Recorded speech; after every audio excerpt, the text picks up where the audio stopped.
ఏలూరు జిల్లా ఏలూరు నగరంలో బక్రీద్ పండుగ సందర్భంగా స్థానిక పడమర వీధి పాలతూము సెంటర్ లో ఉన్న మసీదులో ఏలూరు నగరపాలక సంస్థ కోఆప్షన్ సభ్యులు ఎస్ఎంఆర్ పెదబాబు నమాజ్ లో పాల్గొన్నారు. ఈ సందర్భంగా ఆయన మాట్లాడారు. నగర ప్రజలందరికీ బక్రీద్ శుభాకాంక్షలు తెలిపారు. నగరంలోని పలు మసీదుల అభివృద్ధికి తన వంతు సహాయ సహకారాలు అందిస్తానని తెలిపారు. పాలతూము సెంటర్ మసీదుకు మెయిన్ బజార్ లో ఉన్న షాపు శిథిలావస్థలో ఉందని, ఆ షాపును పునర్నిర్మించడానికి తన సహకరిస్తున్నట్లు, అలాగే నగరంలోని కబ్రస్థాన్ అభివృద్ధి చేస్తామని తెలియజేశారు. ఈ సందర్భంగా పలువురు మసీద్ పెద్దలు, సభ్యులు ఎంఎస్ఆర్ పెదబాబుని అభినందించారు. చేసుకోవచ్చు.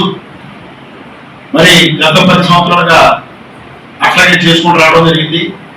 మరి ఇప్పుడు కూడా ఇటువంటి కార్యక్రమాలన్నీ కూడా కార్పొరేషన్ పరంగాను, గవర్నమెంట్ పరంగాను కూడా శాసనసభ్యులు వారి సహకారం తీసుకొని అన్ని చేస్తానని చెప్పి, మీకు ఎవరికి అవసరం ఉన్నా కానీ మరి నన్ను సంప్రదించినా, శాసనసభ్యులు వారిని సంప్రదించినా కానీ మీ అవసరాలన్నీ తీర్చే దిశగా మీ అందరికీ కూడా నేను అందుబాటులో ఉండాలని చెప్పి తెలియజేసుకుంటూ అందరికీ మరొకసారి, నగర ప్రజలందరికీ మరొకసారి బక్రీద్ శుభాకాంక్షలు తెలియజేసుకుంటాం. అట్లాగే మన బజార్లో గడియార స్తంభం సెంటర్లో ఎలక్ట్రానిక్స్ అందులో మన మసీద్కి సంబంధించినటువంటి ఒక షాప్ ఒకటి ఉన్నది.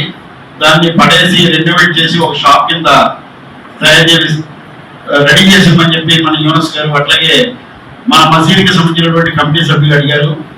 మొన్న రైనీ సీజన్ అడగడం వల్ల అది కొంచెం పడేస్తే అటుపక్కన ఇటు పక్కన ఉన్నటువంటి